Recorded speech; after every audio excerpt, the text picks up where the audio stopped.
জাতীয় পতাকা বিতরণ করে স্বাধীনতা দিবসের আগে তিরঙ্গা যাত্রা ও হর ঘর তিরঙ্গা কর্মসূচির এক অভিনব মুহূর্তের সাক্ষী থাকলো দুবরাজপুর ব্লক ও হেতমপুর রাজ উচ্চ বিদ্যালয়ের যৌথ উদ্যোগে স্বাধীনতা দিবসের প্রাক্কালে এমন কর্মসূচি আয়োজিত হলো মঙ্গলবার। কর্মসূচিকে কেন্দ্র করে স্কুলের প্রতিটি ছাত্রছাত্রী হাতে ব্যানার ও জাতীয় পতাকা নিয়ে এলাকায় র্যালি করে, আর সেই র্যালি থেকেই বাড়িতে বাড়িতে জাতীয় পতাকা বিতরণ করা হয়।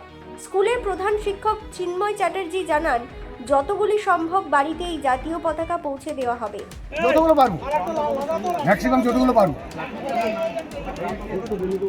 অন্যদিকে স্কুলের আরেক শিক্ষক অনিরুদ্ধ বন্দ্যোপাধ্যায় জানান, ছাত্রছাত্রী থেকে শুরু করে এলাকার মানুষদের মধ্যে জাতীয়তাবোধ জাগরণ করার জন্যই এমন কর্মসূচির আয়োজন করা হয়েছে। আমরা এটা তিরঙ্গা যাত্রা করছি, যাতে স্বাধীনতা দিবসের প্রাক্কালে আমাদের স্কুলের ছাত্রছাত্রীরা জাতীয়তাবোধে উদ্দীপ্ত হয় এবং দেশের এবং দশের কথা ভাবতে অনুপ্রাণিত হয়। সেই জন্য আমাদের এই আয়োজনে সহায়তা করেছেন দুবরাজপুর ব্লক সমষ্টি উন্নয়ন আধিকারিক থেকে দুবরাজপুর ব্লকের সমস্ত কর্তা ব্যক্তিরা। তারা আমাদের নির্দেশ দিয়েছেন, আমরা সেই মতো এই আয়োজন করেছি। এই কর্মসূচিতে স্কুল পড়ুয়া ও শিক্ষক শিক্ষিকাদের পাশাপাশি অংশগ্রহণ করতে দেখা যায় বিজেপি নেতৃত্বকেও।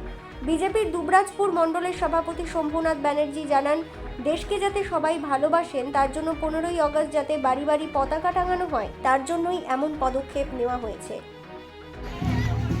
আজ আমাদের যে 9 তারিখ থেকে 15 তারিখ পর্যন্ত ভারতের স্বাধীনতা উপলক্ষে হর ঘর তিরঙ্গার যে আমাদের অনুষ্ঠান চলছে, সেই অনুষ্ঠানে আজকে একটা র্যালির মাধ্যমে প্রত্যেক ঘরে ঘরে তিরঙ্গা পতাকা টাঙিয়ে দেওয়া হচ্ছে এবং বিলি করা হচ্ছে, যাতে প্রত্যেকে তাদের নিজের ঘরে ঘরে তিরঙ্গা পতাকা লাগায়, জাতীয়তাবাদে উদ্বুদ্ধ হয়, দেশকে ভালোবাসে। বীরভূমের দুবরাজপুর থেকে লালটু মুখার্জির প্রতিবেদন, বীরভূম রার বাংলা।